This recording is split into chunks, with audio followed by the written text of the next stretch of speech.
Washed eyes. My car started. Whenever we support the new officer, I would leave. I didn't realize how many more we're going to do since we need him. At this time, I'd like to call to order the regular City Council meeting of Tuesday, February the 18th, 2020. It is now 8:04 p.m. If you could, with everyone who's able to rise, and let's say the Pledge of Allegiance. Allegiance to the flag of the United States of America and to the republic for which it stands, one nation, under God, indivisible, with liberty and justice for all. Thank you.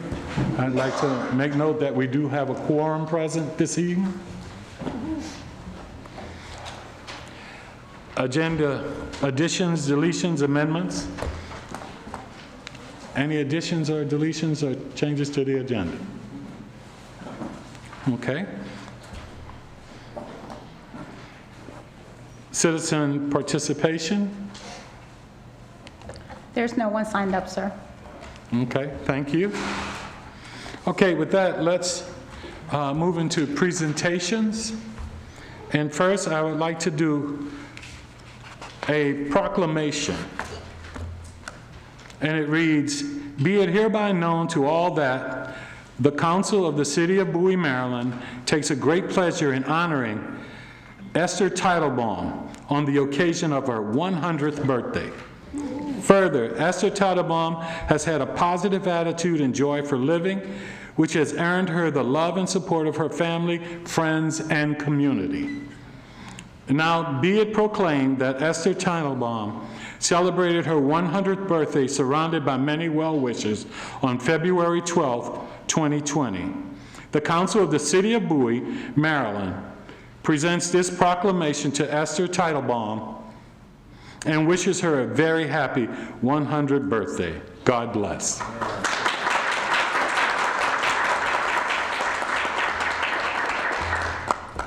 We will now have the swearing in of the new police officers. Please come forward.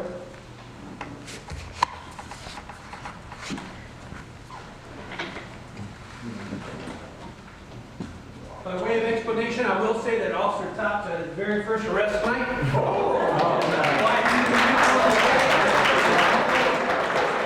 He's not working. Thank you for protecting our city, gentlemen.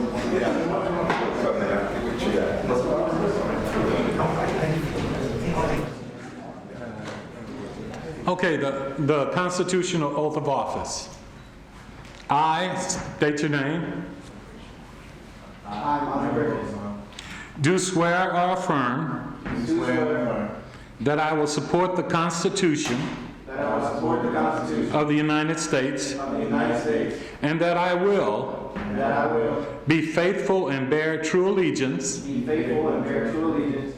to the state of Maryland and support the Constitution and laws thereof, and that I will, to the best of my skill and judgment,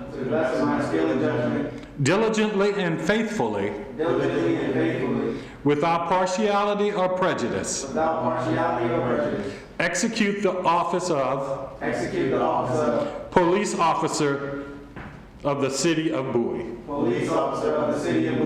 Maryland, according to the Constitution and the laws of this state. Congratulations, gentlemen.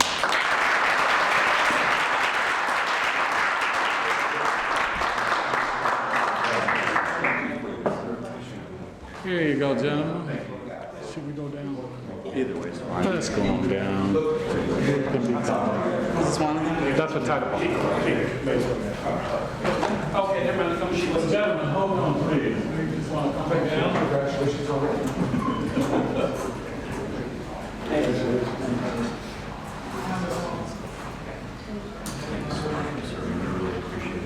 All right, gentlemen, I'm going to do this in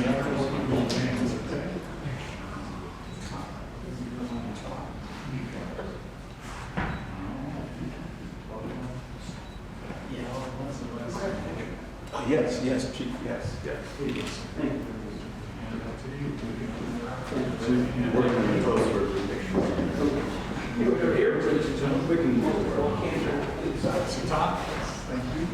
Congratulations.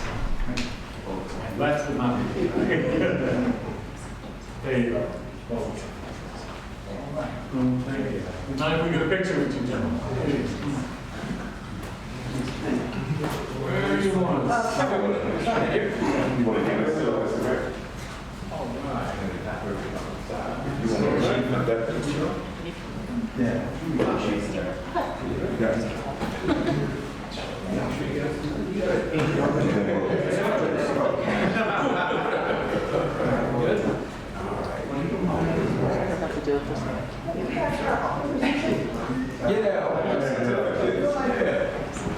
There you go.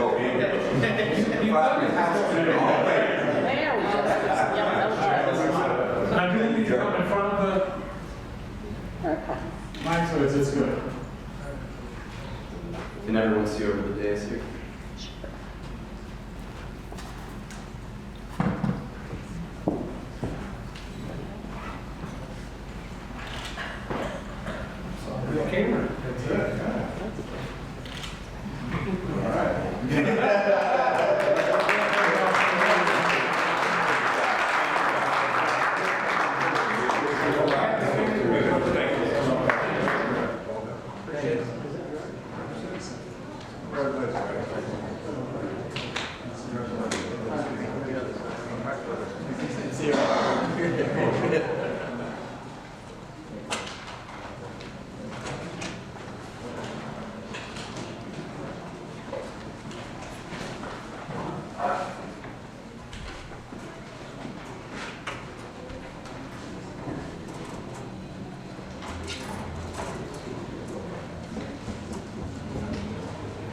Thank you, Mayor Pro Tem.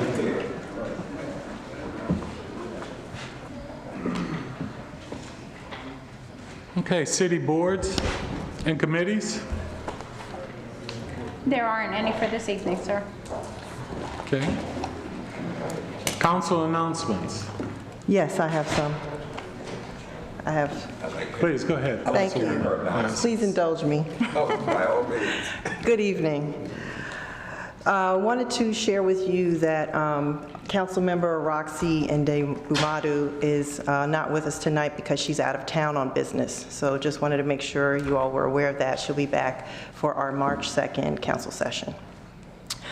The city has been awarded $6,000 in state grant funding for census outreach. The city applied for the grant through the Maryland Municipal League in December. We are working on a kickoff event and other outreach activities regarding Census 2020. Every 10 years, our nation takes roll call and calculates how many people are living in our country, our state, our county, and our city as of April 1st. It is an important expression of our democracy and representational government. Census figures determine political representation for the U.S. House of Representatives and the number of electoral college votes that each state receives.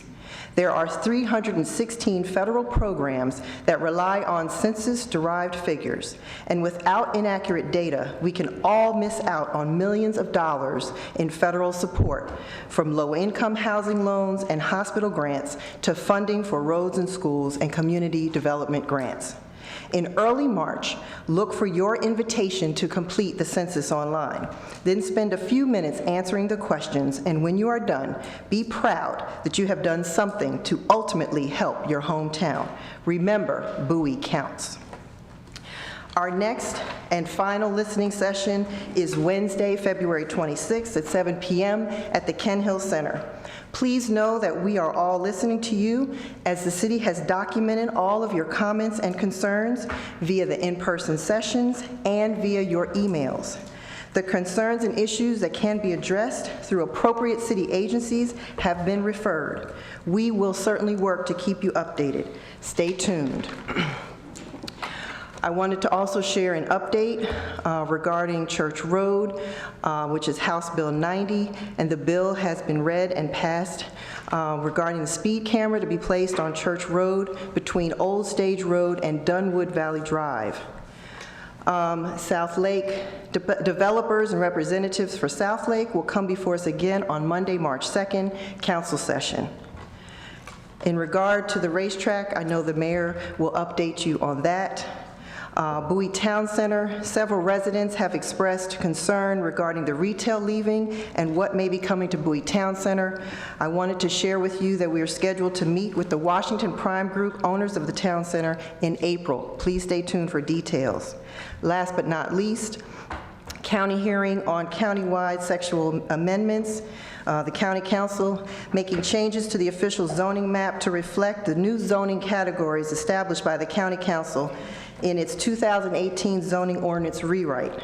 The county will hold a public hearing on the changes on March 23rd at 7 p.m. at Prince George's Community College, Largo Student Center.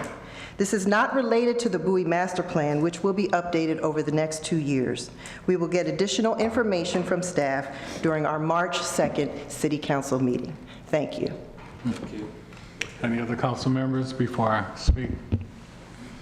Okay, last week I signed a letter to the CEO of Trader Joe's asking him to consider Bowie for their next Maryland location. I also asked our federal, state, and county elected officials to send their own letters supporting Bowie's request. You can help us in our effort to get a Trader Joe's and let them know it by going to the city's website, where you will find a link that allows you to tell Trader Joe's you want them here in Bowie. I would also like to take a moment and thank all the students who participated in the MLK coloring, poster, and video contest. I want to thank the teachers, all of the parents and grandparents who were here in support not only of the contestants, but for the winners as well. And we want to again thank you for your support. Okay. That's it. Moving on. City Manager's report. Mr. Mayor, City Council, and residents out there on our channel, the city staff, many of whom are here in preparation for our update, just finished our first round of budget review, and our finance director will be crunching numbers in preparation for a presentation to you of a budget to the City Council on the 13th of April. Thank you. Good. Thank you, City Manager. Moving on to the consent agenda. Mr. Mayor, I'd like to make a motion to approve the consent agenda. Second. It has been moved and properly second. All in favor? Aye. Opposed? Motion carries.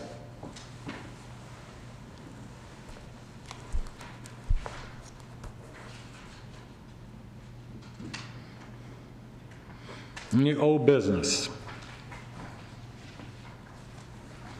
Approval of Resolution R-1320, approving a third modification to the Bowie Racquet and Fitness Club lease. Thank you, Mr. Mayor. This item is a return of the item to extend or modify the lease for Bowie Racquet and Fitness Club. This is the Sport Fit in White Marsh Park. At the last meeting, the City Council had requested we take a look at working with Sport Fit regarding senior memberships being provided as part of the lease amendment. So included in tonight's version, the lessee shall annually provide 100 memberships at 50% off to residents of the city of Bowie who are also members of the Bowie Senior Center. If there's any questions, we'd be glad to field those.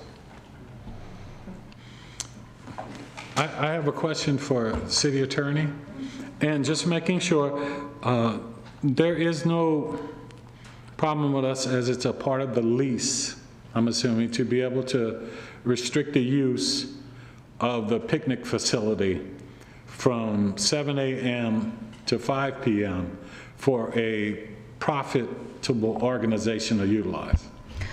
No, there shouldn't be any problem. I mean, every time somebody rents a pavilion, they have exclusive use of it for a period of time. So exclusivity isn't inherently problematic, and I think the fact that this entity is going to be using it for a profit-making endeavor is also not by itself improper. I mean, the city leases space in Kent Hill Center to private entities who have exclusive use of their spaces.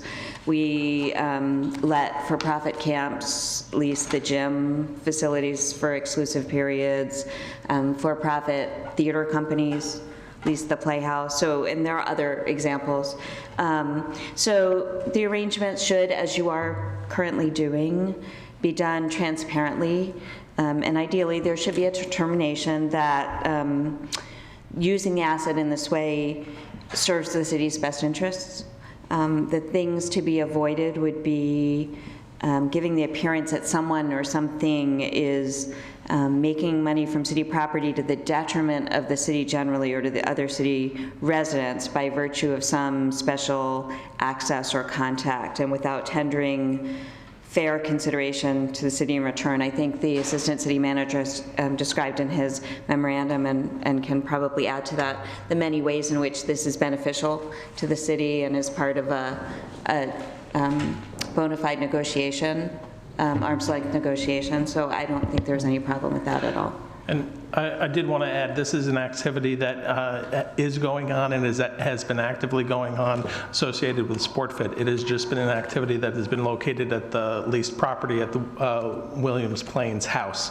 So what this modification is allowing for is that activity moving from where it has been at the Williams Plains house over to another permitted pavilion area within the park. How long is the lease period now? I'm sorry, could you repeat that? When will the lease expire? The lease is set to expire in 2050. 2050? Correct. And the lease also has two 10-year extension periods. Currently the lease is set to expire in 2040, and there's two 10-year extension periods associated with that as well. So there's a possibility that the lease today could go until 2060. Okay. One comment I will make is I want to thank the city manager because we had some questions and I appreciate how rapidly you responded to me today. I appreciate that. Any questions, anyone? Okay. Mr. Mayor, I move to approve Resolution R-13-20. Second. It's been moved and properly second that we adopt R-13-20. Any discussion? Call for the vote. All in favor? Aye. Opposed? The motion carries. And we move on to new business. Good evening, Mr. Mayor, City Council, and residents. This is an opportunity for the city staff and the leadership of the staff to highlight the mid-year accomplishments and of the many objectives that we have that have been assigned in the 2020 budget. And of course, we would be here all night if I talked about every one of them. I'm going to highlight several of them in each section. And then at the end of that time, the finance director is going to take you all through the financial summary. And at that point, we'll be happy to get questions. I'd like to start on page 1 of the document, which would be the city manager's objectives, and highlight that we had a mission to develop and evaluate options for the management of the golf course. And we did that. We got a third-party analysis that was completed and presented to you all in the summer of 2019. And of course, that was a very detailed explanation, which indicates that there's a lot of work to be done, and one of the decisions we have to make, you all will have to make at some point, how much we put into it, the golf course, if anything, in the future, or if we keep things the way they are. I'd like to highlight an accomplishment of the HR division, which was a development of the present and develop and present proposals for current employees and recognition and incentive awards. We are currently assessing internally developed strategies while reviewing programs utilized in peer cities, Greenbelt, College Park, and other places, and it's our objective to have that done by the end of February. One thing I'd like to highlight with regard to the HR department is that if you look at page 2 there, number 4 on the HR, we were to complete 8 employee wellness activities, including lunch or learning seminars, health fair, and employee challenges by June the 30th, 2020. We're on schedule to successfully complete the objective. 2 items completed thus far. We've had the lunch sessions. We've also had a couple of fitness challenges regarding monitoring steps and teams, and it's my position that a healthy employee is one that's more alert and at work often, and the organization generally benefits, is more efficient. And of course, we've been looking for things that are fun for our employees so that we can, be like our federal make this a better place to work than others. Also, I'd like to highlight the accomplishments so far, and with regard to elections on page 2. We developed the election handbook for candidates and administer the city elections in November of 2019. That was almost single-handedly done by the clerk with some help from Joan Comer, and as she managed a vibrant and vigorous, several vigorous campaigns, and we accomplished that. We accomplished the mission. So you're all in your job. So we did. She got it right? You did a great job. All right. So under communications, we have an awful lot of things going on there.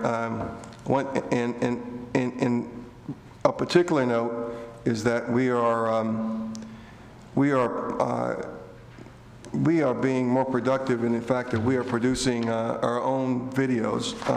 We hired an experienced producer, and if you look at under number 3, page 2 under number 3 there for communications, we're exploring ways to expand training and video production opportunities for access producers, and we're also using our production capability to help get the message out and messages out to our residents, such as if you all watched the police chief's latest production, Chief Chat, where he's talking to the residents about the things that affect their neighborhoods, and about what they can do to make it better, such as locking your cars, taking your keys out of them, so we don't make it easy for criminals to steal. So, but we'll be doing more of that, and that's a significant accomplishment. On page 3 there, under business operations, number 2 is an ongoing start and stop process, but it takes a lot of our time and energy, which is renegotiation of the Comcast and the Verizon cable franchise. As you all know, there is some friction exists with the FCC's latest regulations, which would take away many of the advantages the cities had. There are litigations associated with that, but we are negotiating as a part of the Prince George's County Consortium, which involves Greenbelt, College Park, New Carrollton, and other cities, and the county itself. So we are part of a team negotiation. But that's continuous, and it takes a lot of time of our business management and operations person, Ms. Pizzurto. I'd like to go to page 4 here and highlight number 1, which is to schedule and arrange quarterly work sessions for the council, stemming from the request in the council retreat 18. And of course, since we had a lot of new people, it was determined that we should have more of them. We've had 2 in December, and we scheduled another one in March. And of course, the listening sessions are an offshoot of that, and so that's really kept the clerk and communications division busy managing those efforts, and it's been very successful. And Councilwoman Harrison was correct. What we've done is incorporated all of the actions that we can readily deal with into our work plan, and of course some things that require budgeting will be in the next budget process. If we go to page 5 and look at economic development, there's a big concern about retail and retention, and one of the major efforts of our economic developer and the Economic Development Commission is to continue to assist commercial office brokers and landlords with their efforts to convert interested prospects into Bowie building tenants. We have to coach the as best we can, considering that we're dealing with people who are owners of private property, that to get the right retail that can survive in this Amazon oppressed society that we have, and where you think about it and it's here tomorrow and people don't want to go out. And so people have to have rigorous e-commerce business and be able to combat that. Also, it always helps that in any of the strip malls and shopping centers to have people living there, so retail can develop that supports them directly. And we're continually working on that one. And if you look at number 2 under that one of our is a continued efforts for shopping center revitalization and retail tenant attraction and attention.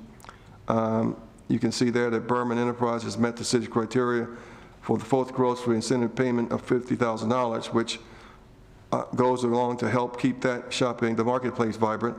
Also, we're continuing to work with other retail owners and brokers to attract tenants for vacant space and assist in the effort of revitalizing retail centers.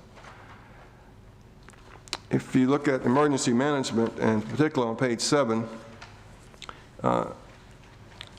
Lee and his assistant Stephanie have been really busy.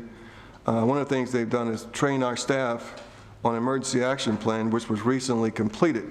However, the publishing of them, we were holding that off because we have hired a security consultant to help us deal with the threat that exists from the active shooter plague that's on our society at this point.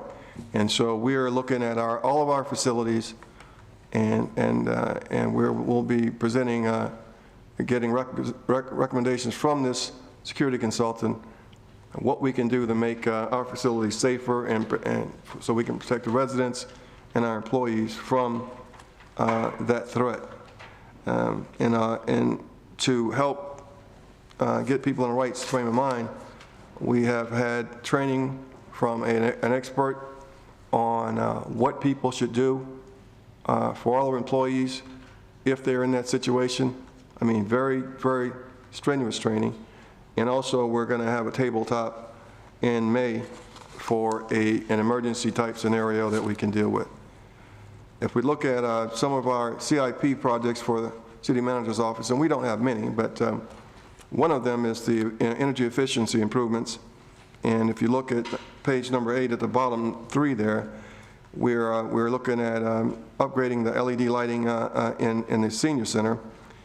The budget says $4,000. That's actually $4,000 plus 16 in a grant, so 20, and we've obligated $11,898 of that. So we're on course to complete that, and we'll talk about others as we go along. I'd like to, I'm going to pass on the police objectives because Chief Netze is going to talk to you all after Byron and I finish. I'll go to page 10 here and chat a little bit about the information technology division. I see my director's out there. He's all dressed up, almost didn't know he was there, but he's looking good there. And no, he's Army bred. I get to pick on him since I was Army guy, right? But anyway, our IT department is outstanding and is can compete and is a standard for in city government for managing the myriad of activities that are dependent on automation. Currently, if you look at number 1 there on page 10, one of their assignments was to explore applications offered by Office 365 that are not currently in use and determine if any applications can benefit the city operation, and their objective was to complete that by June 30th. The department was looking at Teams, OneDrive, Planner, to see if they could be used to fit the city. But of course, we got some really young people on the council and they got ahead of us, so we had to employ Teams a little before we were ready, but we were able to do that and react, and so we're steadily working toward that goal. Also, everybody's concerned about security and that sort of thing. The IT department will continue to back up the systems, test the backup systems and system redundancies each quarter. Our system backup and redundancy infrastructure are tested on a quarterly basis. Police call recording redundancies are tested monthly. End-user system education is conducted monthly because a lot of these ransomware and malware invasions come through an individual, and we'll continue to do this. There's also some other security aspects that I'd rather not talk about publicly, but we'll certainly be happy to talk about in one-on-one that we're doing to protect our systems, because in today's world, every aspect of our government is automated. So we simply have to protect ourselves. Under community services, which is arguably in between Public Works and one of the larger, certainly multifaceted departments that we have, I'd like to focus on page 12, which is number 3. Our objective was to validate existing data in HIPPO, CMMS systems, and populate data fields necessary for depreciation reporting functions by November 3rd to 19th. Now, HIPPO is a brand name, but CMMS is computerized maintenance management systems, and this involves our facilities maintenance. And so the facilities roof replacement and major HVAC components are being recorded within the HIPAA CMMS system for the purpose of providing life cycle support, reporting, and budgeting forecasts. And we had last year or a year or so, we acquired a really competent maintenance manager, and we're miles further ahead than we were 3 years ago. Also, we're working to develop a scope and budget for the press box and bleacher improvements at White Marsh and Church Road Parks. We've done all that. We've gotten all the money. We know how much money we need, but we're waiting to see the results of the budget planning as to whether we can afford to do this sort of thing. But so that objective was completed by the staff. Looking at the Ken Hill Center on page 13, there was a collaboration between Public Works, if you look at number 4, to number 5, excuse me, to resurface the front parking lot and the driveway and restripe and paint the curbs and parking places, and that was done on June the 30th, and that was already done and completed, so we met that objective. Looking at number 1 there, under public buildings and grounds, the objective was to collaborate with Public Works to develop and centralize generator maintenance for all city assets by September 30th. They've completed that. We have also, we're still actively and vigorously pursuing generator replacement grants, and things are looking hopeful in that respect, but I can't make any statements on it, but things are looking good in that respect. So we, as you all know, a lot of we have a lot of our equipment, critical equipment at Ken Hill and here that require backup generator support, a wastewater system, a water treatment plant, all of that requires generator support, and so generators are really important to our mission.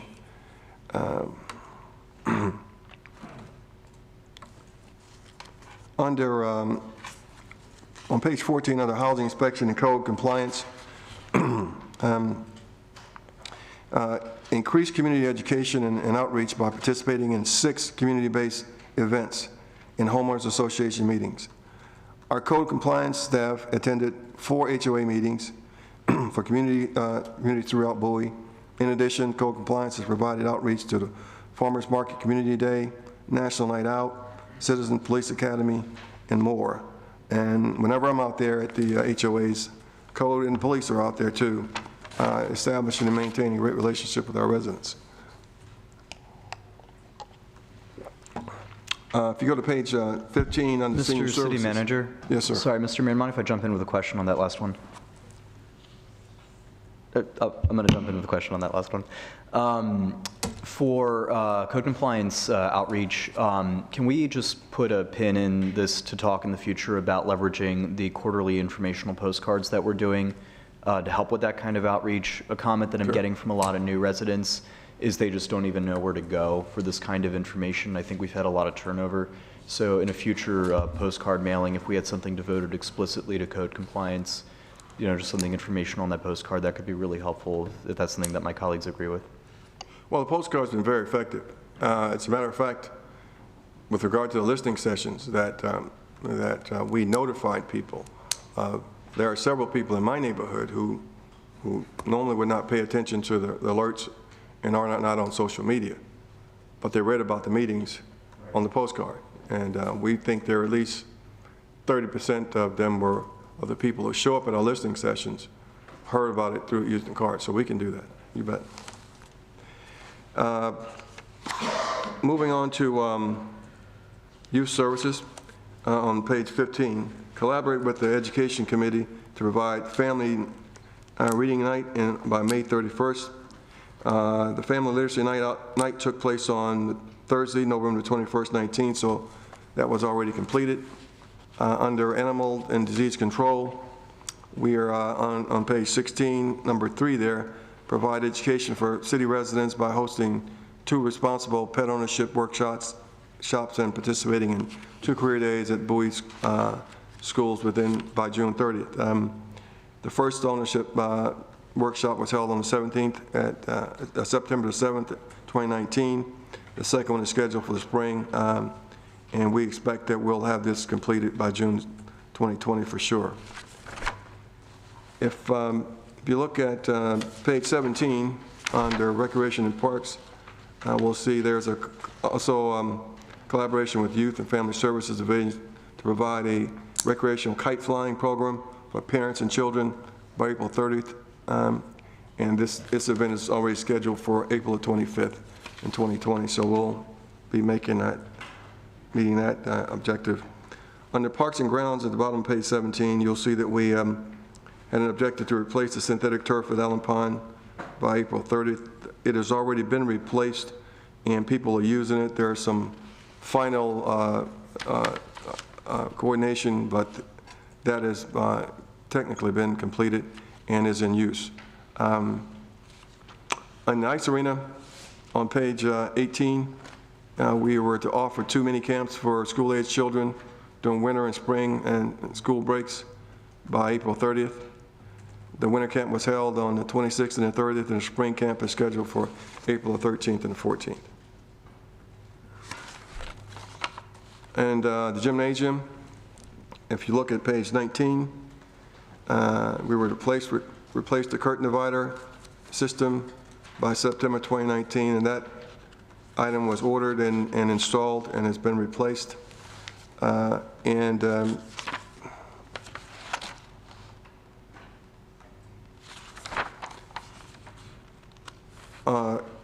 Most of many of the objectives and the CIPs were blended in here, but one point I want to make out, if you go to page 24 in the Bowie Iceplex, we are still fighting through the DPI permit system, and it's like, I think my dad had more success in December of '44 in the Battle of the Bulge. However, we're not going to give up, and we're still working. There's an effort. It is a arduous bureaucracy, but we're fighting through that one, and with the intent of being able to break ground in mid-March and actually get past it and get all our permits. All right, so if we, Bowie Golf Course, I want to talk about that just a little bit. As I mentioned before, it needs a lot of work, and I think if we remember what the last consultant said, it may be $10 million worth. One of the things we'll be discussing during the budget is how much and whether we want to continue with that or not. It has had a good winter since the weather was warm, and they've had more visitors than they ever had before, as a matter of fact. So, but the facilities are in tough shape. Under Planning and community development. We want to, number one there was to participate and update in the 2006 Bowie and its vicinity area master plan. In August, city staff attended organization meetings and a bus tour, a planning area conducted by the staff of the Maryland National Capital Park and Planning Commission and their project consultants. In October, the park and planning staff met with the city in City Hall and key staff, discussed topics and issues to be covered in the plan. And as you can see there, we are continually involved in that process, and we will keep you all informed as it is complicated, but it's not impossible, but we'll be on top of that. Under Public Works, one of my favorite departments, because I used to be a Public Works guy, but administration here, we have great people keeping George and his people straight down there. And one of the things they wanted, objective was to establish a blanket permit for utility maintenance work in the city's right-of-ways. By that I mean other people coming in to work in our right-of-ways. And it was to simply simplify the process. And the blanket permit is in place and available to all utility companies, and it helps us keep abreast of what's going on when people come in here and dig up our streets, and so we can repair them correctly. Under equipment maintenance and garage division, we have a new manager down there, and he endeavored to implement the use of laptop software for vehicle diagnostics. Well, we sometimes local government we're a little slow, but we should have gotten it on that years ago, but we do it now. So, and it's ongoing. So with laptops and use IT, got everybody connected. So we're able to diagnose problems using automation and experience and know-how also, which will help us maintain our fleet better. And we have a large fleet of not just vehicles and trucks, but critical equipment, forklifts, backhoes, all those sorts of things. The solid waste division, which is the biggest division in the city, with 60 people in it, and who has to collect for 18,000 houses twice a week, plus recycling, which is a really tough assignment.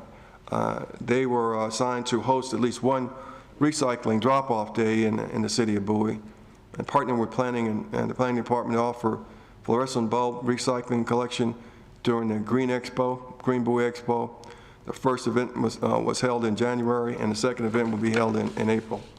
So the street maintenance division continue with a sidewalk repair program, and it was completed. Areas of note in the neighborhood for sidewalk repairs were Old Chapel Estates, Buckingham, Collington Station, Mitchellville East, Princeton Square, Tall Oaks, and Whitehall. And so that is a very, in other places, it's really tough to get your sidewalks repaired, but not here in Bowie. Also in the water division, we wanted to implement automated controls and monitoring and plant process and operations. The project is 95% complete. Final completion will be achieved by the end of December, so we must be already there. I'll verify that. Well, George can verify that while I'm talking here. It's completed then. All right. So just to touch on a couple of CIP projects that Public Works has there. As you can see here, street resurfacing on page 31. It's a budget of $1,686,000, and we've obligated the entire thing, and we've completed that. Percentage of completion, is 40%, and I'm sure they're waiting for the rest of the warm weather to come around to finish that process. And that's another thing we do really well. We do a thorough assessment of our streets, and it's admirable that Bowie contributes so much to its infrastructure. A lot of cities don't. If you look at page 33, the hiker-biker trail, East Coast Greenway retraining wall, remedial repairs and assessment, Northbury Drive, ramp replacements, And the status is that the East Coast Greenway is completed 100%, and we're continuing to move forward with our CIP projects. And of course, I don't want to steal the thunder of the budget process coming up, because I know you're all waiting on that with bated breath. Now, it's my plan, of course, Mr. Mayor, you can, is to have Byron go through the financial summary. After that, we're open, and I have the staff here waiting, and we can answer any questions that come up about any of the objectives. Byron? Thank you, Al. Good evening, Mayor, City Council. Byron Matthews of the Finance Department.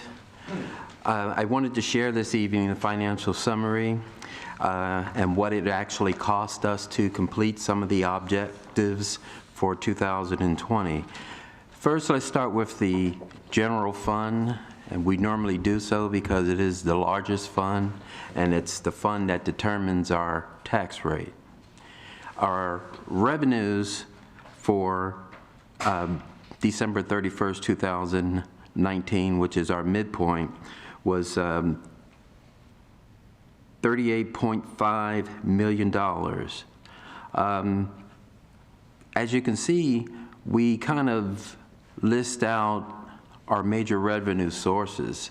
The real property and personal property tax at $30 million, our intergovernmental at $4.9 million, and our charges for services and fines and other revenues at $2.4 million. Transfers from other funds, that's basically the amount of monies that the water and sewer division pays to the general fund for services that the general fund provides for it at $252,000. That's kind of amortized on a monthly basis. So that brings our total revenue for the year at $38.5 million, which is 65% of the actual budget for the year. On page 39 is a list of the general fund expenditures listed by department. Major highlights are the police department at $6.9 million, finance at $1 million, community service $5.8 million, public works at $6.2 million, and non-departmental, that will include services that are not identified in any other part of the budget. It also handles our debt service and our transfers to our equipment acquisition fund and capital projects fund, which is at $2.9 million. So if we look at our net position for the first 6 months, we have $38.5 million in revenue, $26 million in expenditures, so $12.5 million is our net position at this time. On page 41, at the bottom, we begin to talk about our equipment acquisition fund, which you are aware is how we replenish our major vehicles and mobile equipment. Also, those items that are replaced are sold via public surplus. For the first 6 months, we've generated $157,000 in revenue. The expenditures for the first 6 months, roughly $500,000. We've given you a list of those things that we've purchased with that funding source. The current purchases equal 25% of the budget at this point. On page 42, lists our capital projects. Our capital projects fund was budgeted at $5.5 million this year. We have spent $970,000, which represents 17% of the budget. If I could just digress for one moment and take you back to page 39, I just wanted you to take a look at those percentage used And just think about, we're 6 months in, so we should be spending at least 50% of our budget. As you can see that in many of those categories, we are less than 50% of our budget. So that means we're really following and staying to our budget and not spending faster than we should be spending. And I thought that was an important point and wanted to go back to it. So thank you for that indulgence. The next page is page 43, and that deals with our water and sewer fund. As council is aware, due to our delay in our water replacement program, management decided that we would not increase the rate this year. Thus, our same rate for FY19 is in place, and that's basically $12.55 per 1,000 gallons of water. Not a lot of good news to tell you here. Our consumption is lower than it was this time last year. That's been the trend. People are conserving water, and as people began to replace their component parts of their house, say wash machines and dishwashers and refrigerators, they use less water. You have shower heads that are being installed that use less water. People are watering their lawns less. So what happens in that dynamic is that we are selling less water, but our cost to produce that water continues to rise. So as we look at our total revenue for the first 6 months, we're looking at 3.3 million. And if we turn to page 44, we can see where our expenditures are lying at, and they are at about 3.6 million. So for the first 6 months, we have a deficit net position of $233 million. I wanted to indicate a comparable rate for WSSC and Bowie as it just relates to the water rates. The city of Bowie's water rates are $12.55 per 1,000 gallons. WSSC is 16.9 cents per 1,000 gallons of water. And in addition to that, there are a myriad of fixed and variable charges that WSSC applies to their accounts. We have some of those, but not as much as WSSC has. And I brought up this comparison because I got some positive feedback that maybe during my budget session, the budget guidance, that I omitted the relationship between WSSC and the city of Bowie. And I just want everybody to realize we're a much smaller utility to WSSC, but we basically share in the same cost of producing that water. We have to buy the same chemicals. Our water plant and wastewater treatment plant has to meet a standard determined by EPA, just like WSSC. So it costs us more to run that plant. And it's not like we can add any other customers to the facility. So again, at this point, the water and sewer fund is showing a deficit at this point. I'm hoping that that will be lower by the time we get to the end of June, but wanted to make you aware that consumption is down, and it's down during the first 6 months of the year by 26 million gallons.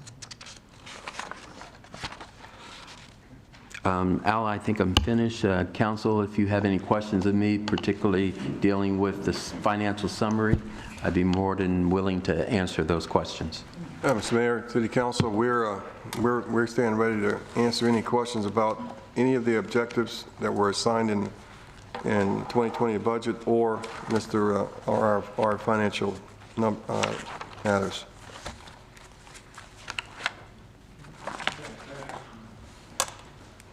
If I could, Mr. City Manager, I'd like to go back to one quick question for you. And as you talking about our emergency management, EOC incident preparations and all, I think it would be good to relax some of the concerns of our city constituents and others. A part of that, do we have an emergency plan in place of what we would utilize in case of a viral outbreak or something of that nature? We have an emergency management plan that covers all particular emergency situations that would be relevant in local government. I mean, I would have to look into the whole pandemic issue. It's what you're bringing up, right? Like the coronavirus. But we're planning for hurricanes, storms, snow events, power outages, and but I'll look into the plan and see if there's an attempt to address any disease control issues, since we have no assets to work. We'd have to certainly bring other people in on that one. But we'll ask that question. Okay, good. Thank you. Any other questions from anyone? Recognizing Councilman Wolfley. Thank you, Mr. Mayor. Several questions here. The first one is at the top of page 15, where it says item number 4, just above senior services. The objective is to review city code in consultation with the city attorney to identify potential enhancements that would result in a more stringent housing and code regulations.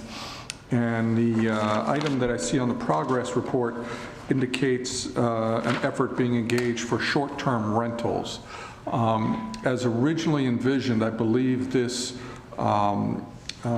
this objective was broader than just short-term rentals, but instead applied to what we could do across all aspects of code and all aspects of property concerns that people have been raising. I know we've seen some of that in the listening sessions where people complaining about code compliance. Has there been any work done on those broader areas? Yeah, sure. Councilman Wolfley, Ms. Braun in Code Enforcement has been working with me to bring me revisions that she's suggesting be made to Chapter 5 in particular, but also to some other provisions of the code to address some of the things that have been raised in the listening sessions and that have otherwise been raised to her.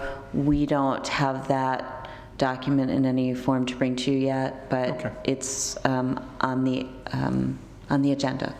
Excellent, thank you. It's near and dear to a lot of people's hearts, so thank you very much. Mm-hmm.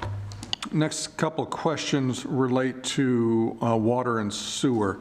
On page 35, let's see if I can get there without 35. The hydraulic modeling and pipe testing. Any preliminary results that we can share on what areas we may be looking at for improvements next on the hit parade? I know there are a lot of people who are concerned about the condition of their pipes, and I know the studies have been going on for a little bit. Hi, I'm George Stefanos, the Public Works Director. We are still working with the hydraulic model. Right now, we have determined our first major project, which was funded in this coming fiscal year. Well, it hasn't been funded yet, but it's in our request. And that's the entire Heather Hills section. So that's where we are right now. We are not ready to, to decide what the next major chunk will be. And with that effort, is that what is referenced in the 2-mile pipelining? Is that one and the same, or is that in addition to? That's one and the same. Okay, thank you. Then the next question. On page 45.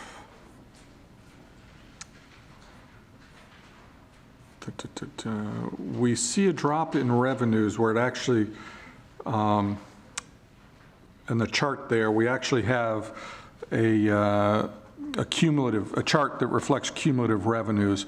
yet we actually have a decrease in November. Is there an explanation as why we actually have a loss in revenues during that month? Councilman Wolfley, it is during the month of November that we post all of our reversing journal entries from the last fiscal year. So all of our unbilled receivables are reversed in that year, so in that month, so it has a adverse effect to the account. So those receivables are reversed, so you're actually throwing debits through to a credit account. Gotcha. Thank you. And then on page 38, oh, it looks like I went out of order. The state shared revenues, Mr. Matthews, again, indicates that we're about 32% for state shared revenues, about $4 million. Is this a normal flow for the revenues, or is there concern that we may not be receiving as much? It is not normal. For the last 4 years, Congressman, oh, I put you where you wanted to be there. Huh? Councilman Wolfley, for the last for the last 4 years, under the governor's program, he actually funded the highway user revenue through a grant out of his department, which we normally would receive in the first quarter. Now that we're back to the normal methodology of issuing out the revenue that we receive for highway user due to the legislation that passed last year, we're back to a bi-monthly receipt of that revenue.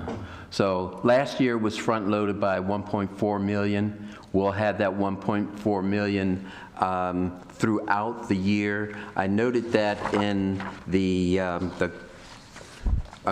it's noted in Mr. Lott's cover letter that it's just a timing difference of the revenue, and we will receive 2.5 million by the end of the year for highway revenue. So, but yet here we have on all state shared revenues, I presume that's what the category is, an expectation of 13.9. Right. What's included in that is not only the highway user revenue, it's the income tax, it's police protection, and it's the corporate tax. So the big chunk of that money that we would have received up front last year would have been the highway user revenue, and it would have been almost $1.4 million richer had we received the governor's grant up front. Gotcha. And if that had been the case, so let's say we make it 1.5, so that would take us to about 7, which would put us at about, just about a little bit less than 50. Okay. All right, thank you. Okay. Anyone else have any questions? Real quickly, Mr. Wolfley, thank you, Mr. Mayor. Mr. Wolfley preempted me on a few fronts. I just want to say thank you, Mr. Matthews, for all your work putting this together and your great presentation as always. Also just want to reiterate a point that you made earlier. A lot of residents don't recognize this, but with the water user fund, as appliances get more efficient, we get less money. And so the perverse reality is that as people consume less water, the water system ends up becoming more expensive to us. And so I just want to reiterate that to the public, because a lot of folks don't understand that, well, wait, I'm using less water. Why do you need more of my cash? And this is why. I also appreciate that you included the cost, or excuse me, the rate comparison to WSSC, because I think that's something really useful. A lot of residents don't realize they're still getting a really good deal with us, that our residents who are on WSSC are comparatively not getting as good of a deal from. So thank you so much again. Quick comment that was raised to me. It was pointed out that we also had a pretty rainy year, which leads to less yard watering. So thanks for pointing that out. Yes.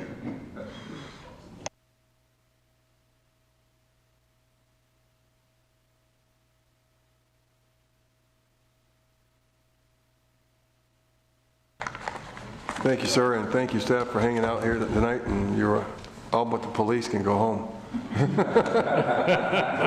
take that hit. I think as we move on, we can have the police update at this time.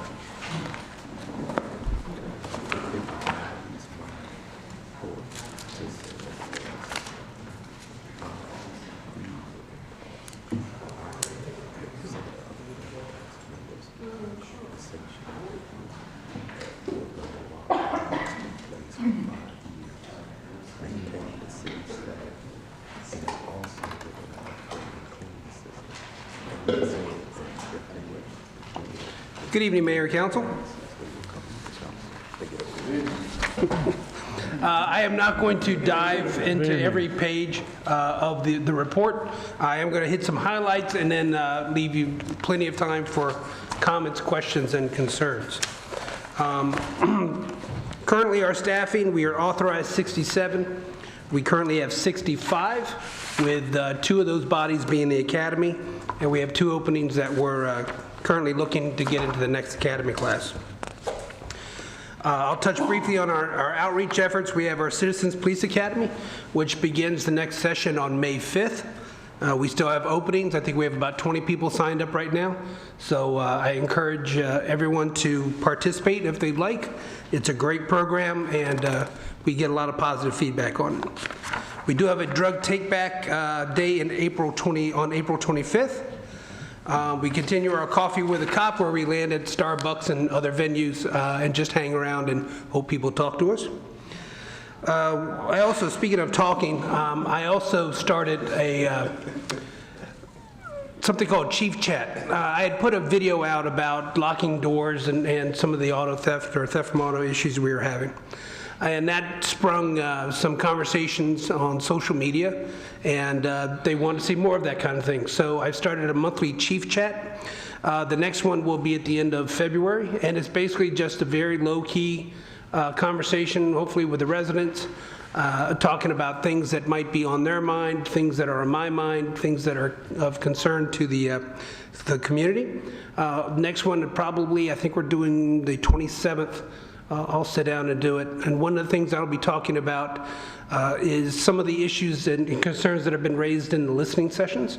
We're compiling a list of common themes that I can bring up. One of the prevailing themes is police presence. And, they don't see the police officers as much as they would like. And I love that they want to see us more. But it's a numbers game sometimes. And one of the things I'm going to do in the Chief Chat is go over our organizational chart, where all our bodies are, and why we may not have as many people on the road as you think we would with 65 bodies. And it's just common sense numbers. It's telling them exactly what we have and what we don't have. It's just information and facts, and they can draw their own conclusions from there. The other thing we'll be talking about is I've gotten a lot of feedback from items that people want to know about through social media, people posting questions. So it's a good chance to just address those questions directly. I will say that I did put out a trivia question. Each month I'll be putting out a new trivia question, and you can direct message the answer. And the winner for the month will be receiving a challenge coin, a Bowie Police Department challenge coin.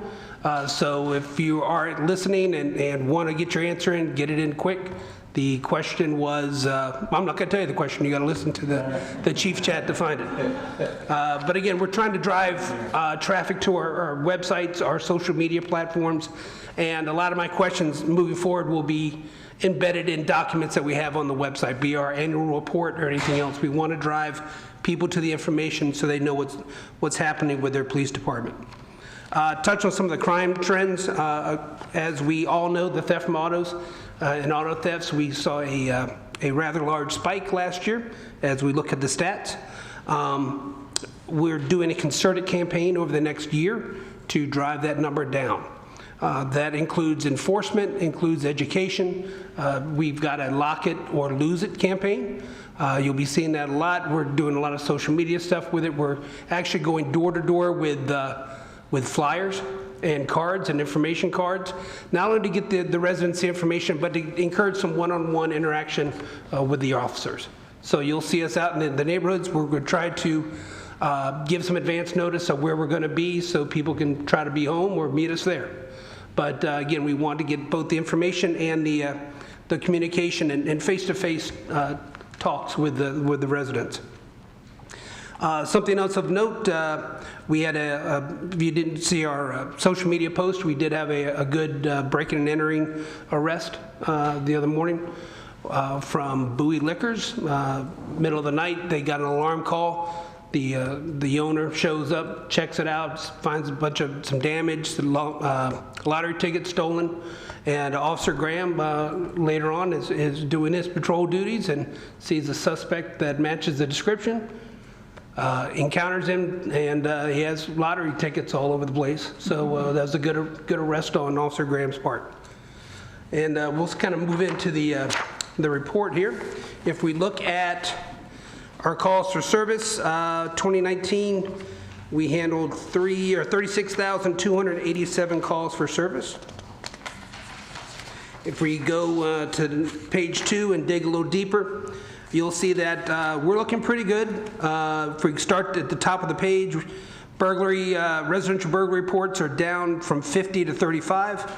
Commercial burglaries are down from 33 to 17. Assault reports were down from 216 to 166. When we hit the auto theft reports, that's when we went south.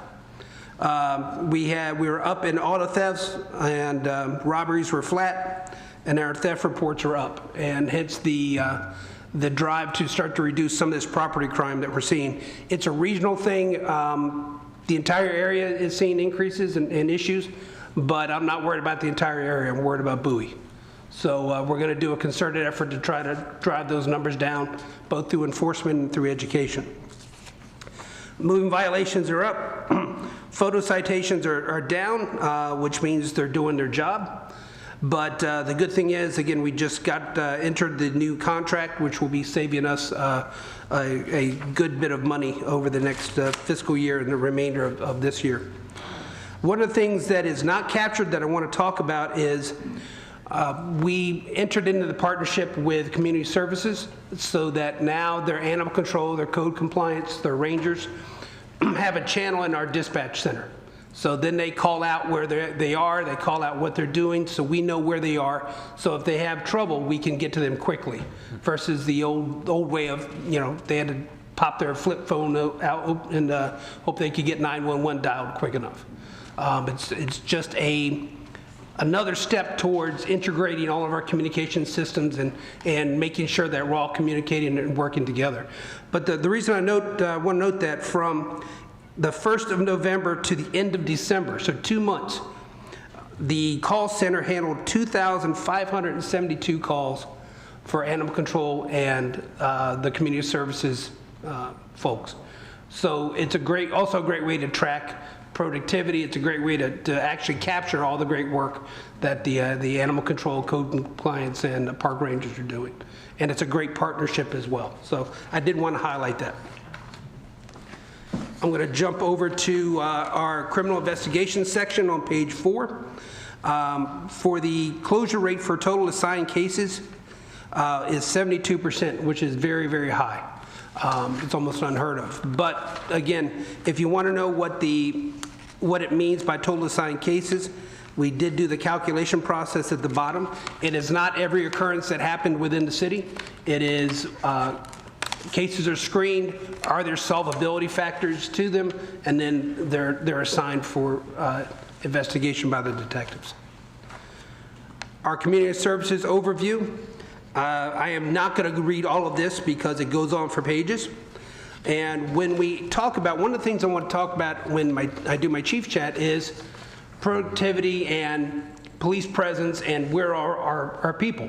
So you have to decide what kind of department do you want. Do you want us to chase the radio all day, or do you want us to be proactive? And the community services is that one of the more prominent proactive outreaches. They do the HOA meetings, they do the events. If you look at the 4 pages of events that they've done throughout the year, you'll see just how much they are in the community. They're one of the touchstones of the department. They're building relationships with our HOAs, our schools, and all of our communities, centers and organizations. A couple upcoming events for those community service folks is the Baysox Family Fun Day. the MS Walk, April 4th, and then the drug take-back on April 25th. Additionally, we are starting our next round of the women's self-defense classes the beginning of March. They are both full. I will say that we signed up 66 people in 3 days for those classes.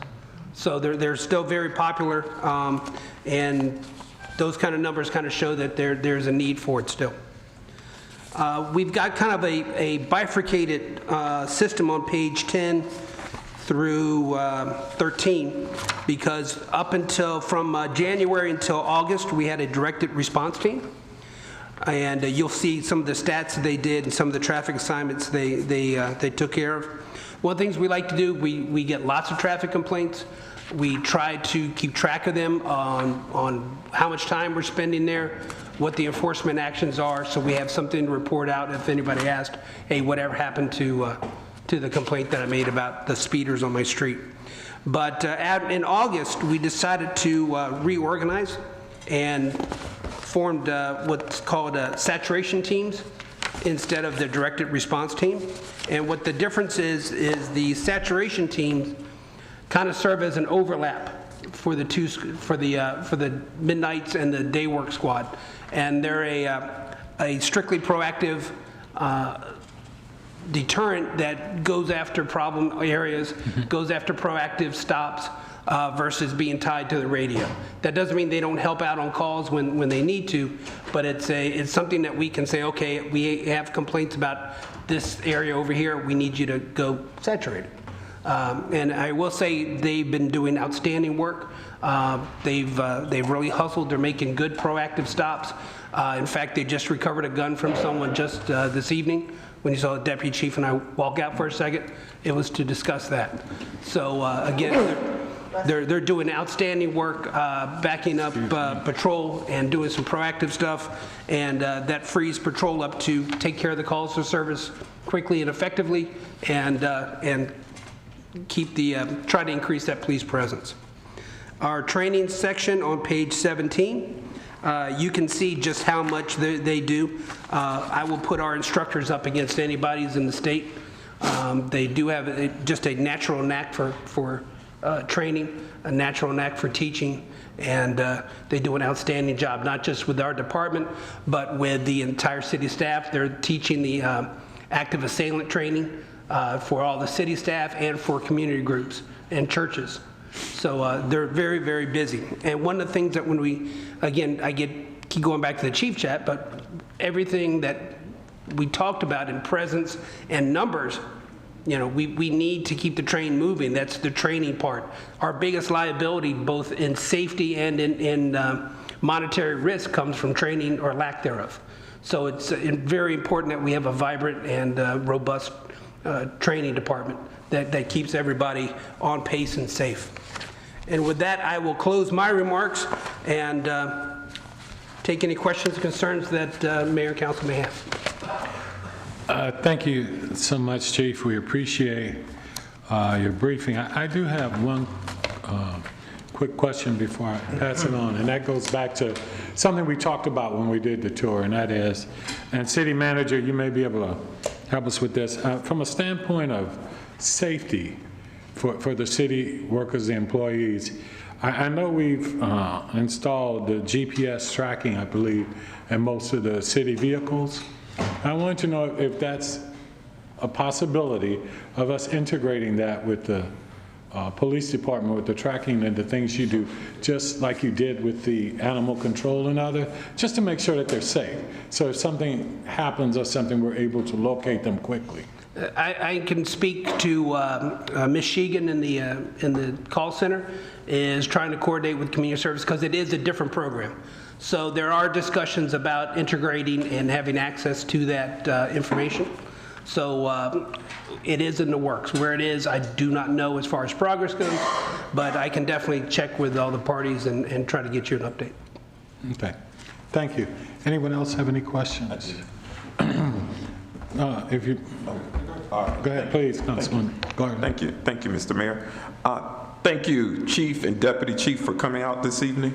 I always enjoy when the police department comes and gives us a briefing. And I like seeing that, one, crime is down in Bowie. I did see where we have an increase in moving violations. And I guess that will come mostly based on our population growth, and as we have more development coming to the city, we're going to have more cars on the road and so forth. But I speak to that. I want to ask you, would you know if most of those moving violations are Bowie residents or not? I can't possibly pull that off the top of my head, but I will say anecdotally that when we receive a complaint in neighborhoods, I can actually say that the one time that we received someone complained about speeding in their neighborhood, he was the third person to get pulled over. Okay. So often we are our own worst enemy for speeding, but I can't have that. I don't have that information off the top of my head to tell you a percentage. Okay, and that's fine, Chief. But I want to ask you, because I don't know. I'm looking at your robbery reports and then theft reports, where I see that there is an increase in theft. But I see where auto theft, and I'd assume auto thefts are the actual removal of the vehicle itself, okay? But I do know you categorize if someone were to break into an automobile and take an item as a theft. Correct. Okay, so help me. I want to know the difference between robbery and theft, because you have two different categories. Sure. Okay. Robbery is any time that there is force either used or implied. That is the total. So your house cannot get robbed unless you're in it. Okay. Right? All right. So if somebody breaks into your house, it is a break and enter, and it's not a robbery. Often you hear, hey, my house got robbed. So well, you can't rob a house. You can rob a person inside a house, but you can't rob an actual structure. Okay. So it's the use of force or the implied force. Gotcha. Makes sense. All right. Okay. Well, thank you again. Thank you both again for coming out. Thank you for protecting Bowie. Thank you. Okay, good. Councilman Dufour. Thank you, and good evening and welcome. Appreciate all the good work you guys are doing for the community. Couple of quick questions. The contract for the speed cameras, is that in place yet, or is it soon to be, the new? The signatures are making the rounds. It's been approved. We hit a few snags as far as getting all the signatures, but last I checked, I think I'm going to look at Miss Alyssa here. Yeah, so I regret to say this, but at this moment, it's on my desk because I signed it, scanned it, was supposed to send it back to Conduit before I left to come here today. Didn't do that. So when I get home, I have to do that before I go to sleep. All right, fair enough. So once the new contract is in place, what's the time frame for, you probably know where I'm going with this, revisiting some of the locations for camera placements? What we need to do is look at, we already did an audit. So we're going to look at that audit and figure out what we're getting bang for the buck. And what I mean by that is we have 14 cans. So the cans are the actual structures that the camera goes into. We have 14 cans and we have 8 cameras. And those 8 cameras rotate through those 14 sites. And the reason we did that is because it is not financially sensible to have 14 cameras. The charge is just too large, and we don't get the tickets to justify it. So we have the cans, and you don't know if there's a camera in that can until you're already past it. So we leave the cans up, and we move the cameras around.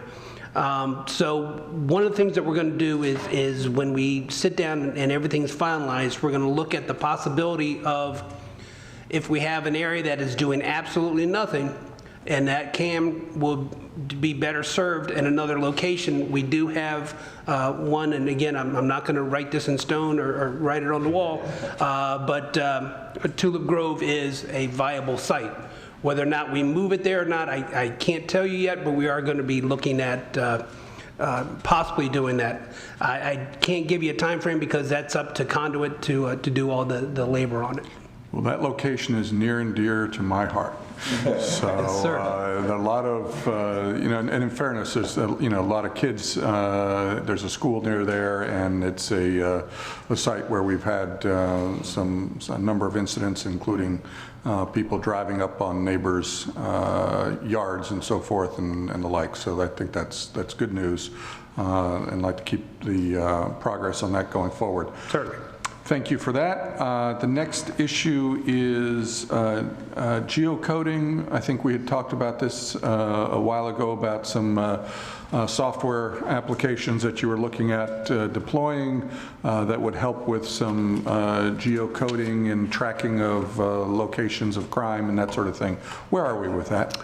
We have been in the beta point on Command Central.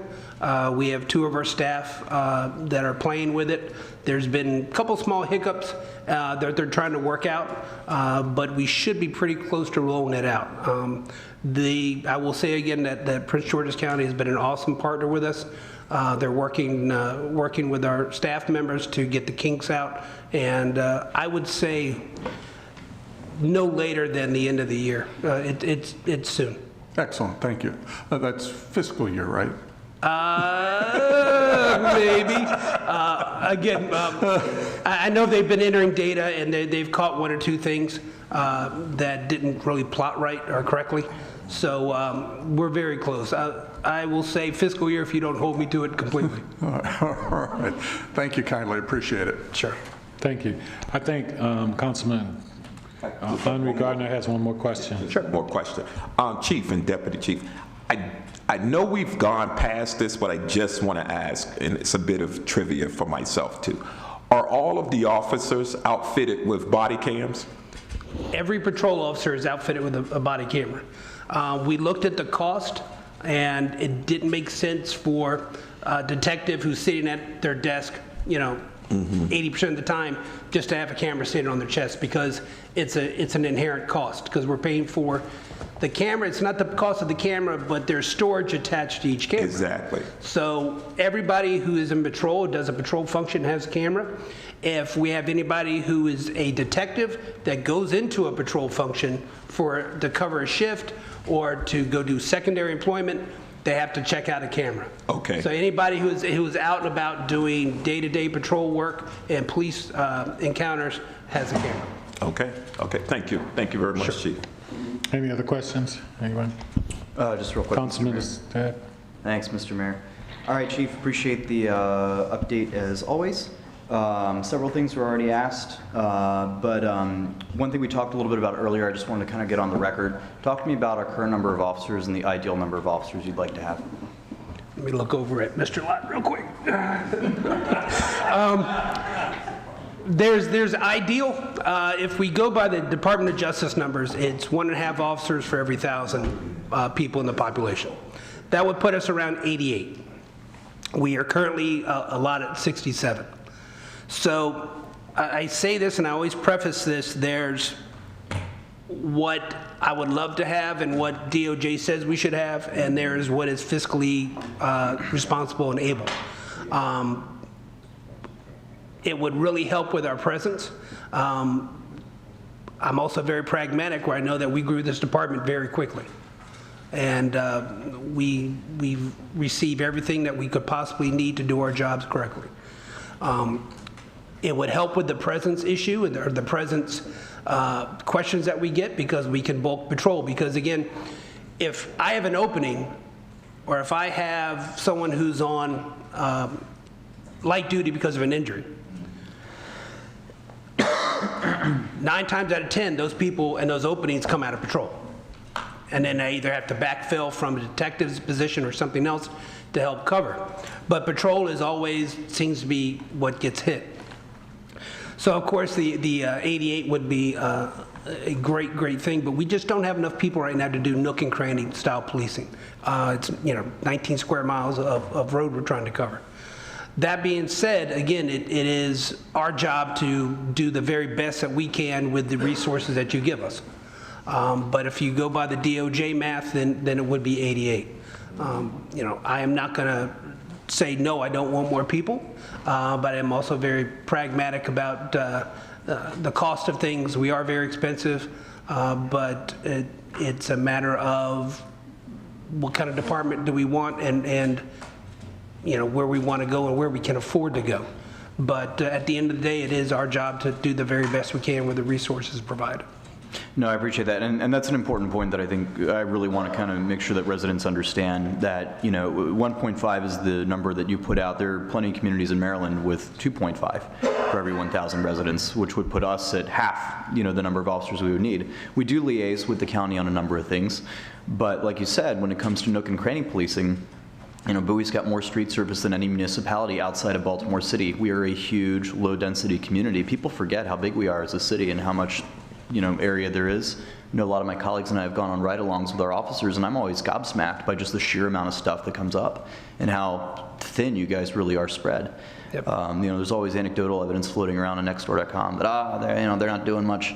But I mean, we see firsthand every day. You guys are busy. There is a lot going on. There certainly is. So to be operating with 65 officers with a cap at 67, when, you know, frankly, looking at the numbers that I'm looking at, you could be using up to 88. You know, you guys are doing a lot with a little right now. One little bit of good news that I also wanted to get on the record. We asked Mr. Matthews about this last week. He's not here to defend himself right now. But he's right back here. Oh, he's there in the back. Oh, I'm sorry, Mr. Matthews. But one of the things that, you know, we talked a little bit about in a previous meeting was the tax differential that we benefit from with the county. We were able to go from 0 officers to 67 without having to raise property taxes here in Bowie, because we can apply for tax differentials, or we go to the county and say, look at all the stuff we're doing that you would otherwise do, please shift a little money our way, and they have. And for a number of years now, we've benefited tremendously from that. It's very possible the city could continue to grow its police department in future years and continue to benefit from that tax differential. That's something that we're going to be looking at very closely, and it's just something I wanted to throw out there for my colleagues to start thinking about as we go into these future budgets. So I appreciate your exchange with that, Mr. Chief. One other thing, my colleague, Mayor Pro Tem Boafo, and I have done, and a lot of my colleagues, including the mayor, have done a lot of school visits recently. And Mayor Pro Tem Boafo and I were recently at Bowie High, and we're talking with a large group of students, seniors, about a number of things related to education. And we asked them point blank, what's the relationship like with the school resource officers that the city of Bowie provides? I was, just speaking for myself, very pleasantly surprised by the very positive feedback we got across the board. It was unambiguous and unanimous. Students expressed very point blank that in the age of school shootings that we live in, they felt extremely safe knowing there were officers available.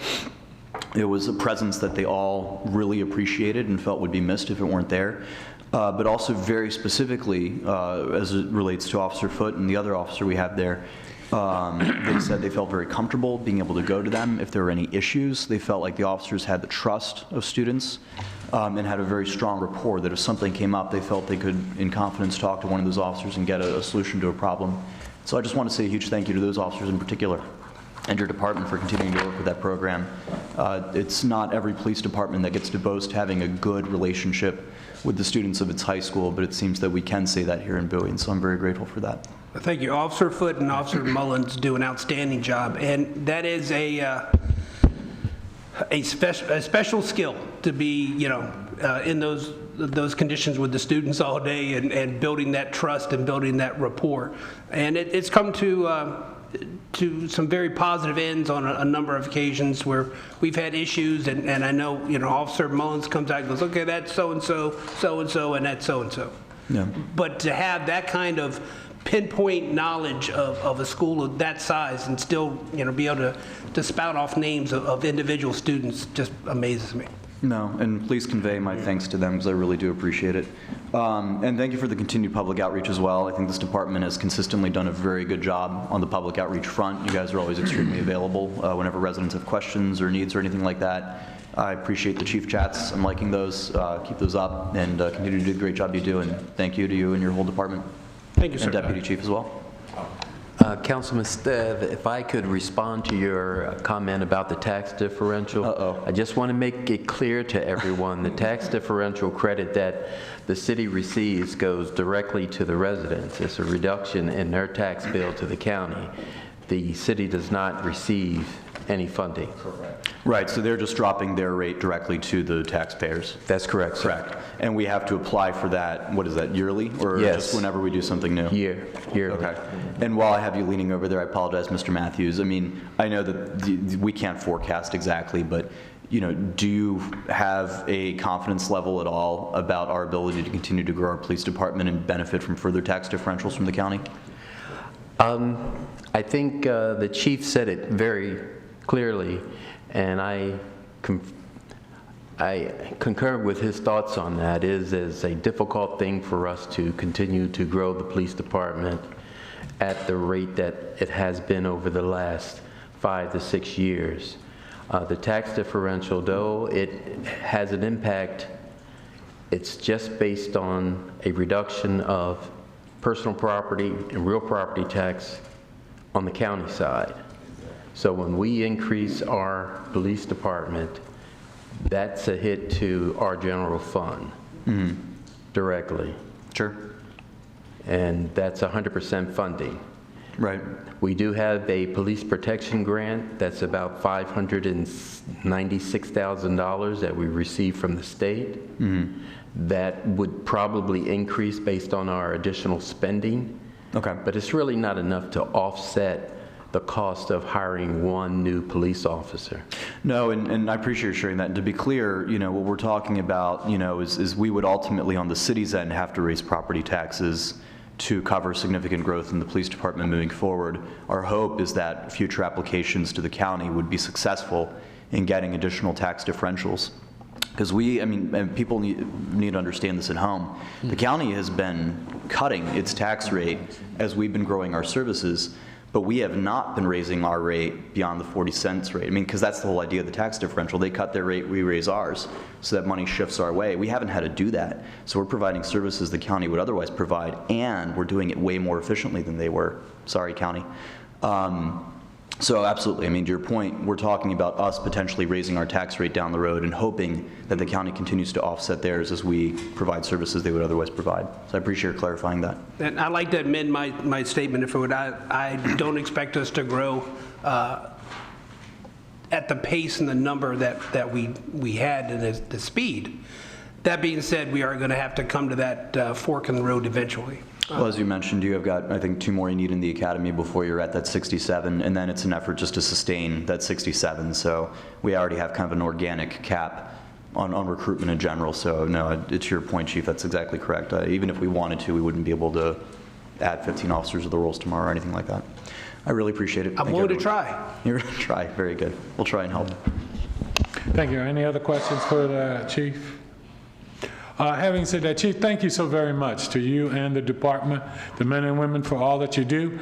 I really appreciate not only what you do to protect us, but how you continue to try and do the outreach to our citizens. We know that nobody's perfect, but I hope that you continue to do what you're doing in the outreach and making sure that every citizen is treated with the dignity and respect that they deserve. So again, thank you so very much for all that you do. Thank you, sir. All right. All right, moving on to the approval of Resolution R 1920. Yeah, Mr. Mayor, Mr. Dustin Kazan is going to make the pitch for this. Yes, right up there. Come on up. Come on up, Mr. Kazan. Please state your name and your address, please. Your height and weight. Eye color, hair color. My name is Dustin Kuzan. I'm in Bowie Forest, and I'm here representing tonight this group over here, which I'll get into, but I don't know if it's my turn to speak yet, but anyway, let me know when and I'll go into my spiel. All right, go into the spiel? All right.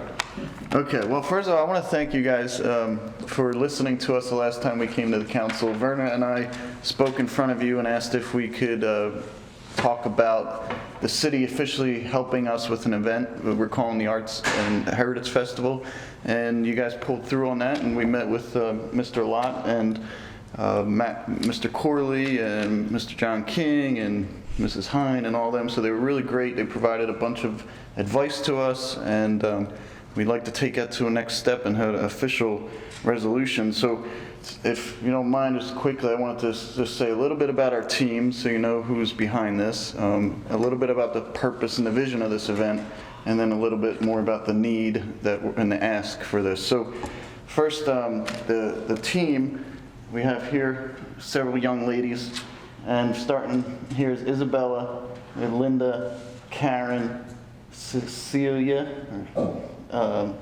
Kathleen, and Verna. And just don't let their looks deceive you. They look very young, but they also have much experience getting things done. So we have a lot of experience on how to actually, make this happen. And we're meeting bi-weekly. So we're going to be making a lot of progress in the next 6-7 months, actually. So we're 7 months away. But this is just a steering committee, and there's a couple other people missing, but there's also a broader team that we're working with. There's representatives from the Lions Club, and we're partnering with the Heritage Society. Then there's, local businesses, the churches in Old Bowie, and then several other artists and residents around Bowie. And Councilman Gardner just made me aware of some other potential partners who are higher profile celebrities that might be interested in partnering with us. So that's exciting. Huh? They are interested. They are, okay, great. So this is a big, huge collaborative effort. The purpose, getting into the purpose and the vision on this thing, so it's the Art and Heritage Festival. So we have the art component. The art component is we're trying to be a festival that's for the artist, by the artist, something that the artists can come to and actually promote their work. They can show it off. They can get their name out there. I mean, that's the whole part of this district. A good part of that district is to promote art as an actual business and a life, being able to make a life out of being an artist. Obviously the public's going to benefit too from the art and the music on this day of the festival. So that covers the art part, but then there's the heritage part of it. The heritage part is very unique to Bowie and this area, and I think it's going to add a lot of character to the festival. We're working closely with the Heritage Society, and they're helping us to bring out a lot of that heritage in the area. But I want to think of this not just Old Bowie heritage, but also Prince George's County and the area, and African American heritage as well. So this is, as we know, this is the most prominent, wealthiest, predominantly black county in the country. And if you look back at the history of this area, right down the street from Old Bowie was Duckett Town School, which was one of the first schools for African Americans in the country. And then you have one of the first universities on the other direction, Bowie State University. So it's also part of the heritage that I think should also be celebrated in this district. So bringing both of these together, I think that we could take the past, celebrate the past, and then we have the art and the visionaries of the future, and we kind of bring those together into a festival. And that's kind of the purpose and the vision of this. The ask for this event is, I guess we're asking for Mr. Corley's expertise specifically on event planning, and see if he can help us through that. And then also the promotion of the event through social media and commercials, and putting it on the website, putting it on the alerts, all that kind of stuff. So anyway, that's what we're asking. So thank you very much, and I'm here if you have any questions. Thank you. Are there any questions? Thank you so very much. Start with Mike. Mike, you have a question? Real quick. If I remember correctly, this is also an essential step in getting Old Bowie officially designated an arts and entertainment district. They have to start doing events regularly? Yeah, there has to be one anchor event, annual ongoing anchor event. Okay, because I remember Old Bowie used to do a fall festival regularly, and I know it was some of the business community that would put that together. I don't remember what the city's involvement was previously, but I know that a lot of the businesses that were doing that have since moved out. So it sounds like what you're saying is this new group is working with several partners to try and bring it back, and you simply need the city's help to kind of get it kicked off? Yeah, we're looking for expertise on the event side. Okay. We're going to be doing a lot of the planning ourselves, but, Okay. you know, you guys, at least, So you guys are doing the heavy lifting, you just need some city staff support. Yeah. You said Matt Corley's already gone out there and talked to you guys? yeah. Okay. We spoke with him, and we did meet with him in the field as well. You met with him in the field in Old Bowie to Yeah, go right. over the sorts of things we could be doing? Okay, great. What do you need from, so you just need our direction to direct staff to work with you on this as much as they can to help support you guys? Yeah, I think we, you know, just like to have ongoing meetings to say, hey, how's this look? Do you think this will work? Can you help us? Some of this stuff might be leveraging contract authority for the porta potties for the event. If we can piggyback on that, potentially piggybacking on insurance from the city. I'm not sure. I think Brava might have something, but I'm not sure. It might be. Okay. But, so, gotcha. So it sounds like you have some specific things in mind, and you just need our direction to get staff to help you with those. Yeah. Okay, sounds good. Thank you, Dustin. Thank you. Anyone else with any questions? I do, yes. Councilman? Yes, thank you, Mr. Mayor. Thank you again, Mr. Kazan, for coming out this evening. I have a question for staff. Approval of this resolution would authorize staff to working with the group to, meaning staff, meaning Matt Coley, communications, Una Cooper, and anyone else. Would it also give, because I would imagine you guys would need police and cleanup as well. Yes. Public Works as well. And do you have a date in mind? Yeah, September 26th. September 26th? Okay. And so I know you've asked, you need those things. What dollar amount do you need? Because I know you're going to need cash money. What are you asking the city for a grant as well for this project? So as of right now, what we've discussed as a group is we're going to try our best to fundraise through private businesses and other organizations, and we don't know exactly what we would want to ask, so we don't feel comfortable asking for a dollar amount yet. Okay, that's fair. So I could imagine that you would want to approach us for a dollar amount because it's, you know, this is an investment of the city into the city. So I would support a dollar, you know, we would definitely be open to if the city a conversation Yeah. on some money that you guys may need. I would support opening a conversation, some dialogue about that. Yes, thank you. Yeah, okay. And thank you all for coming out. And I'm looking out there. Hello, Karen. Happy New Year to you. I hadn't seen you all year. Karen Wolford. How you doing? All right. I just have one more thing. Councilwoman, go right ahead. Just one more thing to add. Are you all looking at sponsorship opportunities? Maybe looking at, going to the county and different organizations to get sponsorships? And maybe put a package together, because that might be something that you want to start getting out there. So people that, I'm sure you've considered it, but it's a great way to get. Are you saying from a sponsor from the county itself, or would that be a grant? Or? Right. Yeah, It could be. I mean, they have what's called the special appropriations funds. Okay. So you can certainly see if any of the council members have any funds available from those grants that could possibly help with that activity. Help guide us in that. Sure. Since you know, Yeah. I'll be happy to ask for that too. Okay. Right. Thank you. Yeah, you're Thank you.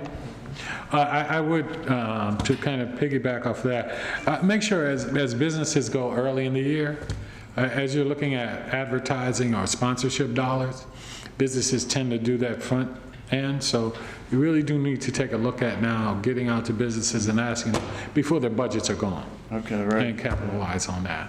Okay. Go forward. Yeah, thank you. Hey, thank you so very much. Appreciate it. One more question.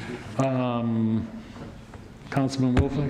First of all, thank you, Dustin, for coming out this evening. This is really a great project. Looking forward to seeing it come to fruition. I know that you've been integral in this iteration, kind of been the leader behind this, initiating it, and I know Verna has, been as engaged with the zeal of a convert and has been absolutely supportive as well. And I know you got a great group of folks working, including my wife, on this. So with that in mind, I just kind of want to let people know what I'm doing. I'll be abstaining from tonight's vote, just out of an abundance of caution. I don't foresee any problems on this, and I'll talk to the ethics folks and just have them go through it. But just out of abundance of caution, I'll get more engaged on it later. But I think this is. When you get home, you'll be asked, why did you abstain? Yeah. So anyway, again, thanks to everyone who's engaged with this effort. It's a great thing for the community, and I know that we're really going to benefit when it comes to reality. So good work. Thank you all. Thank you. Thank you. Mayor Pro Tem. Yeah, I just want to echo everything that was said by my colleagues. The one thing I do want to say is that that designation that you guys are seeking is going to be critical to the future of Bowie. It's going to be critical as we talk about the economic development of our city. It's going to be critical as we talk about revitalizing this area as well. So with that being said, Mr. Mayor, I'd like to approve the resolution 1920. Seconded. It's been moved and properly second. Any discussion? All for the vote. All in favor? Aye. Opposed? Abstain? Motion carries. All right, Thank you. Thank you very much. Thank you. Thank you. Mr. Mayor, I move to adjourn. Second. All in In favor? Aye. Opposed? Good night. Thank you, everyone.